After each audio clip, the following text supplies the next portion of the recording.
خالد بن ولید کا باپ ولید بن مغیرہ، اسے بالکل سمجھ آ گئی تھی کہ یار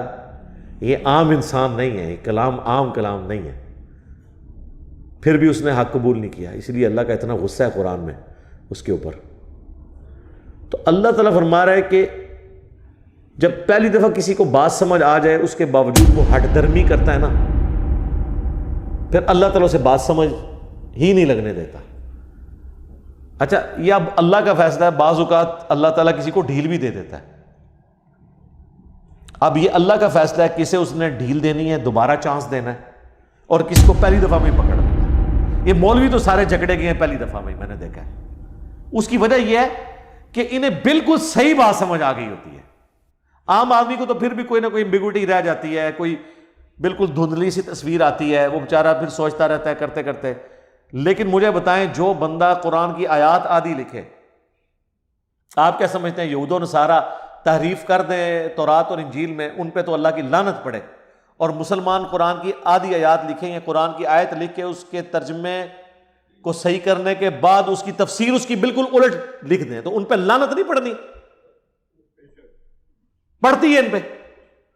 یعنی مفتی احمد یار خان صاحب نعیمی نے سورۃ القصص کی آیت نمبر 44 ڈسکس کی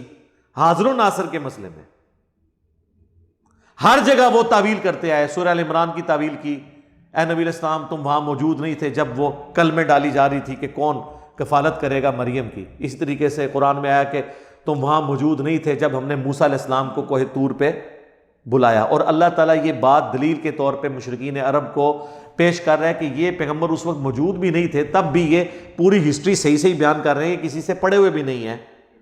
یہ ان کی پیغمبری کی دلیل ہے۔ اس آیت سے ان کو یہ ٹینشن پڑ گئی کہ حاضر و ناظر کی نفی ہو جائے گی، کیونکہ یہ تو کہتے ہیں اگلی امتوں میں بھی حضور حاضر و ناظر تھے، تو ہر جگہ یہ پتہ کیا تعویل کرتے ہیں کہ اس در تو یہ آیا ہے کہ نبی وہاں موجود نہیں تھے، یہ نہیں آیا کہ دیکھ بھی نہیں رہے تھے، اللہ کے پاس تھے، وہاں سے بیٹھ کے دیکھ رہے تھے، اور آج بھی مدینہ شریف میں قبر اطہر میں ہیں اور ہمیں وہاں بیٹھ کے دیکھ رہے ہیں۔ لیکن قرآن میں ایک آیت ایسی تھی جو ان کی عقیدے کی موت تھی، وہ یہ سورہ قصص کی آیت تھی، اور اس کو تو اس آیت کو قرآن سے نکالنا تو ممکن نہیں تھا۔ وہ ڈاکٹر سرار صاحب والی بات کہ اگر اس کتاب کی حفاظت کی ذمہ داری اللہ نے نہ لی ہوتی نا، کیونکہ اس کتاب کے بعد کوئی پیغمبر نہیں آنا تھا نا، ختم نبوت کی وجہ سے یہ متقاضی تھی یہ چیز کہ قرآن کو محفوظ کیا جاتا تاکہ نبی کا خلیفہ دنیا پہ ہو قیامت تک کے لیے۔ انا نحن نزلنا الذکر وانا لہ لحافظون۔ تو اگر یہ نہ ہوا ہوتا نا تو مسلمانوں نے اس کے ساتھ کام ڈال دینا تھا، اور ابھی بھی صرف ترجمہ یعنی اس کا ٹیکسٹ عربی والا بچا ہوا ہے، ترجمے میں اور تفسیر میں انہوں نے اب بھی ڈنڈی مار دی ہے، اور اس کی یہ پریکٹیکل مثال وہ لکھتے ہیں وما کنت بجانب الغربی، اور اے نبی آپ وہ مغربی جانب نہیں تھے اس کوہ طور کی، اذ قضینا الی موسیٰ الامر، جب ہم نے موسیٰ علیہ السلام کے اوپر وحی کی، آپ وہاں موجود نہیں تھے۔ باقی بھی ہر جگہ یہ آتا ہے نبی تم وہاں موجود نہیں تھے، یہ کہتے ہیں یہ حاضر کی نفی ہے، ناظر کی نہیں۔ حاضر کہتے ہیں موجود ہونے والا، ناظر جو دیکھ رہا ہو۔ مفتی احمد خان نعیمی صاحب نے یہ آیت یاد ہی لکھی اور کہا کہ اس میں یہ لکھا ہوا ہے کہ آپ موجود نہیں تھے، یہ تو نہیں لکھا ہوا کہ دیکھ نہیں رہے تھے، سر لکھا ہوا ہے وما کنت من الشاہدین، اور نہ آپ گواہوں میں شامل تھے، نہ آپ دیکھ رہے تھے۔ شاید کے ترجمہ انہوں نے حاضر و ناظر کیا ہے، یا آیا نہ آپ حاضر تھے، وما کنت بجانب الغربی، نہ وہاں موجود تھے حاضر تھے، وما کنت من الشاہدین، نہ آپ وہاں پہ گواہ تھے۔ اس نے کیا کیا، آدھی آیت لکھی نا اور کہا اس میں تو ہے کہ آپ وہاں موجود نہیں تھے، یہ تو نہیں لکھا تھا کہ آپ وہاں شاہد بھی نہیں تھے، آپ دیکھ بھی نہیں تھے، لکھا ہوا ہے۔ مجھے بتائیں جب یہ وہ آیت لکھ رہا تھا اور اس کا جواب دے رہا تھا، اسے نہیں پتا تھا کہ میں آدھی آیت لکھ رہا ہوں؟ اس طرح کے جو لوگ ہوتے ہیں نا، یہ اس چیز کے مصداق ہوتے ہیں۔ اور میں علا وجہ بصیرت کہہ رہا ہوں، اس پلانٹ ارتھ پہ اتنا شرک احمد بریلوی یا دیوبند کے بزرگوں نے نہیں پھیلایا، جو مفتی احمد یار خان نعیمی صاحب نے جال حق لکھ کے ان سارے فرسودہ عقائد کا یعنی آف دا وے جا کے دفاع کیا۔ حتیٰ کہ وہ جال حق میں غیر اللہ سے مدد مانگنے کی دلیل میں سورہ بقرہ کی آیات لے آئے کہ اے نبی، یعنی یہ ان کو فرما دو کہ اگر تمہیں شک ہے نا اس کتاب کے بارے میں تو بلا لو اللہ کے سوا جتنی ہستی ہیں ان کو، اس طرح کی کتاب کوئی بنا کے بتائے۔ تو کہتے ہیں دیکھیں اللہ تعالیٰ ہمیں خود دعوت دے رہا ہے کہ اللہ کے سوا اور ہستیوں سے بھی مدد مانگو۔ اور رزلٹ ہے جو ان پڑھ بھی نہ کڈے، جی آپ پڑھ لیں جال حق میں جا کے۔ اب یہ جب اب باتیں یہ بلنڈرز ہیں، اس کے بعد بھی اگر کوئی ان کے پیچھے آنکھیں بند کر کے چلتا ہے اس کا کوئی علاج نہیں ہے سوائے ایک اس سے بڑا علاج میں نے رکھا ہوا ہے، آخری علاج وہ میرے پاس جو یکا ہوتا ہے کہ میں کسی بزرگ کی گستاخی ثابت کر دوں، وہ میں نے کر دی۔ اسی جال حق میں انہوں نے جو نور اور بشر کی بحث ہے نا اس میں ان سے ایک بلنڈر ہو گیا اور وہ ہم نے پکڑ لیا، اس کے اوپر بھی یہ سارے آ کے لاجواب ہو جاتے ہیں۔ انہوں نے کہا قل انما انا بشر مثلکم، اے نبی تم فرما دو کہ انسان ہونے میں تمہاری طرح ہوں۔ ظاہر مرتبے میں تو ہم بھی نہیں کہتے، آپ جیسا مرتبہ کسی کا ہو نہیں سکتا، ٹھیک ہے جی۔ ہماری آنکھیں تو ادھر تک نہیں دیکھ سکتی، بخاری مسلم ہے نبی الاسلام نے جنت بھی دیکھ لی نماز کی حالت میں، بخاری مسلم میں اپنی پیٹھ کے پیچھے بھی دیکھ لیتا ہوں، آپ کے پسینے میں سے بھی بخاری مسلم میں آتا ہے خوشبو آتی تھی، ٹھیک ہے۔ تو انسان ہونے میں وہ ہماری طرح تھے، مرتبے کی تو بات ہی نہیں ہو رہی۔ تو اب ان کو بشر ماننا بھی مشکل ہو جاتا ہے نا، تو انہوں نے اس بحث میں کہا کہ اس آیت کا صرف مقصد یہ ہے کہ اتنا بتایا جائے کہ تم لوگ اے انسانوں مجھ سے مانوس ہو جاؤ کہ میں انسان ہوں، تم مجھے یقین کر لو، لیکن اندروں میں انسان کوئی نہیں، اندروں میں نور ہاں، میں انسانی شکل میں آیا ہوں تاکہ تم مجھ سے مانوس ہو جاؤ کہ ایک انسان دوسرے انسان کی بات صحیح طریقے سے سن لیتا ہے۔ جس طرح شکاری شکار کرنے کے لیے مختلف آوازیں منہ سے نکالتا ہے یہ تیتر کو اور بٹیر کو، اس طرح پیغمبر بھی یہ کر رہے تھے کافروں کو اپنی طرف مائل کرنے کے لیے۔ اب پیغمبر کی مثال کس سے دے دی انہوں نے؟ شکاری سے، اور وہ شکاری بھی وہ جو فراڈ کر رہا ہوتا ہے، تیتر ہوتا نہیں ہے، آوازیں نکالتا ہے، اندروں کچھ اور ہوتا ہے۔ اب یہ تو صراحتاً گستاخی تھی، اس کی کوئی تعویل بھی نہیں ہے، کیونکہ بریلوی کہتے ہیں گستاخی کی تعویل بھی نہیں کی جائے گی۔ اے میں پھاڑ لی سرکار، اندھا دھند پیروی کے انجام میں ڈال دی، اللہ شکر ہے ہزاروں لوگوں کی ہدایت کا سبب بنی۔ میرا وہ جو لیکچر ہے انڈیا اور پاکستان کے بزرگوں کی 19 گستاخانہ عبارات کا تحقیقی جائزہ، اے سارو سوئی ہے جیڑی میں انہاں دے غبارے ماری ہے فارغ۔ باقی قرآن و حدیث کے ساتھ جو اس کتاب میں انہوں نے کھلواڑ کیا ہے وہ آپ لاکھ دکھائیں کچھ نہ کچھ تعویل کریں گے، گستاخی کی تعویل نہیں کریں گے، کیونکہ وہ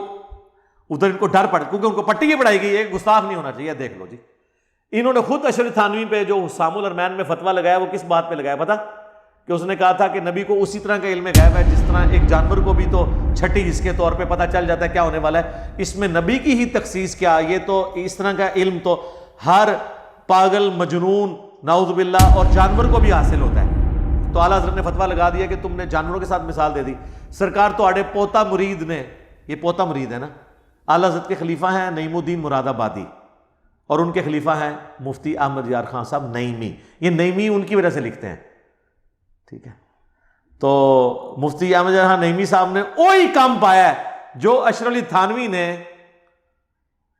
حفظ الایمان میں نبی الاسلام کے لیے وہ گندی مثال دی تھی،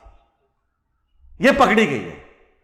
پھر اس میں اتنا ترویا ہے کہ انہوں کو بچنے دی راہ نہیں ہے۔ لیکن یہ میں نے کیوں یہ ٹوٹکا میں نے بتایا، ہمیں کوئی ضرورت نہیں تھی، ہمارے پاس تو کوئی ذریعہ ہی نہیں ہے نا کہ ان کو منوانے کا، یہ قرآن حدیث کو مانے۔ تو آخری حربہ یہی ہے جو اعلیٰ حضرت سے ہم نے سیکھا ہے کہ ایک کتاب لکھ دو سامول ارمین 1905 وچ، چک دیو پورا دیوبند مدرسہ انہوں نے مولوی، ٹھیک ہے، اج تک وہ جان نہیں چھڑا سکے۔ تو جو اسی کام پایا ہے نا اللہ کے فضل سے سرکار، یہ وہ مدنی وائرس ہے جو قیامت تک نہیں اب ختم ہونے والا۔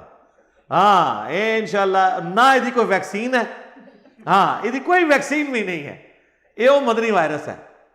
کیونکہ یہ تھوڑے کو بھی وسیلے ہے طریقہ۔ اگر آپ اس کا علاج کرنے کی کوشش کریں گے تو پہلے آپ اسام الرحمن کو غلط کہیں گے، وہ آپ کہہ نہیں سکتے، ٹھیک ہے۔ تو یہ اللہ کا شکر ہے، یہ ہمیں مجبوراً کرنا پڑا۔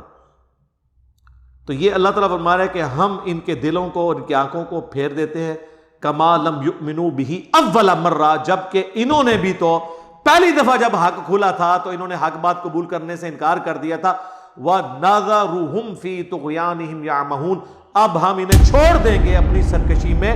بھٹکتے پھریں، حتیٰ کہ ان کی یہ حالت ہو جائے گی وَلَوْ أَنَّنَا نَزَّلْنَا إِلَيْهِمُ الْمَلَائِكَةَ، اب اللہ نے ان پہ ایسی مہر لگا دی ہے کہ اگر فرشتے بھی ان کے سامنے نازل ہو جائیں، وَكَلَّمَهُمُ الْمَوْتَ، اور مردے قبروں سے نکل کے ان سے باتیں کرنا شروع کر دیں کہ یہ نبی حق ہیں، ہم نے آخرت دیکھ لی ہے، ہم پہ عذاب ہو رہا ہے، وَحَشَرْنَا عَلَيْهِمْ كُلَّ شَيْءٍ قُبُولًا،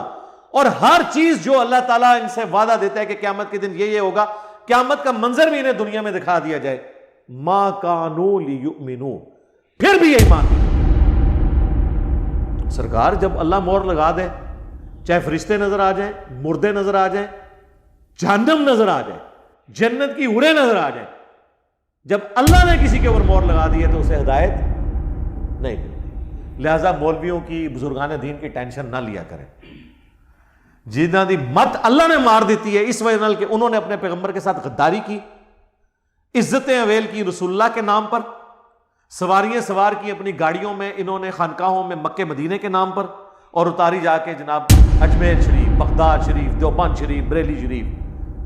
شیعہ شریف تے سنی شریف۔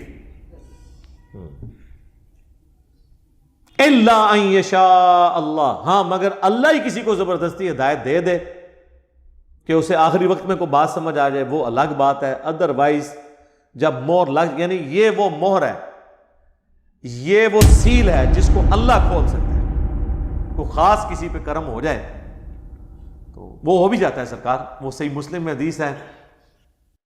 حضرت ابو ہریرہ کہتے ہیں یا رسول اللہ میری ماں آپ کو بہت گالیاں دیتی ہے، مجھ سے اب برداشت نہیں ہوتا، تو آپ دعا کرتے ہیں۔ حضرت ابو ہریرہ اتنی محنت کر چکے ہیں لیکن وہ ایمان نہیں لا رہی، بس کوئی قبولیت کا وقت تھا، اللہ کے نبی نے ہاتھ اٹھا دیے۔ یار کتنوں کے ماں باپ کے لیے اللہ کے نبی نے ہاتھ اٹھائے ہوں گے، یہ واقعہ ایک ہی ملتا ہے آپ کو، وہ اللہ کی طرف سے منظوری ہوئی ہے، دعا کے لیے ہاتھ اٹھائے۔ حضرت ابو ہریرہ کہتے ہیں میں نے حضور کی دعا ختم ہونے کا بھی انتظار نہیں کیا، میں دڑکی لا دیتی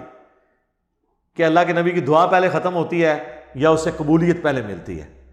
گھر گئے، کہتے ہیں میں دروازہ جب میں انٹر ہونے لگا تو ان کی والدہ نے کہا کہ باہر ہی رہو، میں غسل کر رہی ہوں، مجھے اللہ کے نبی کے پاس لے جانا، وہ اسلام قبول کر لیا۔ لیکن یہ جو کنوں پکڑ کے ہدایت ہے نا، یا جامع ترمذی میں حدیث ہے، اللہ کے نبی نے کہا کہ اے اللہ عمر ابن خطاب یا عمر بن حشام میں سے ایک کو ایمان کی دولت دے دے، تو وہ پھر اللہ تعالیٰ نے قبول کر لیا، وہ اللہ کا فیصلہ تھا، وہ اگلا دبا بنا۔ وَلَٰكِنَّ أَكْثَرَهُمْ يَجْهَلُونَ، لیکن اکثر لوگ بالکل اس طریقے سے ناواقف ہیں، جاہل ہیں حق بات قبول کرنے سے، اکثر لوگ یہ پوری اللہ کا پلان سمجھنے سے ہی قاصر ہیں۔ اللہ تعالیٰ سے دعا ہے جو حق بات میں نے کہی اللہ تعالیٰ ہمارے دلوں میں راسخ فرمائے، اگر جذبات میں میرے منہ سے کوئی غلط بات نکل گئی تو اللہ تعالیٰ ہمارے دلوں سے اسے دھو ڈالے، ہمیں معاف بھی فرما دے، ہمیں کتاب و سنت کی تعلیمات پر عمل کر کے دوسرے بھائیوں تک پہنچانے کی توفیق عطا فرمائے۔ سبحانک اللہم و بحمدک، اشہد ان لا الہ الا انت، استغفرک و اتوب الیک،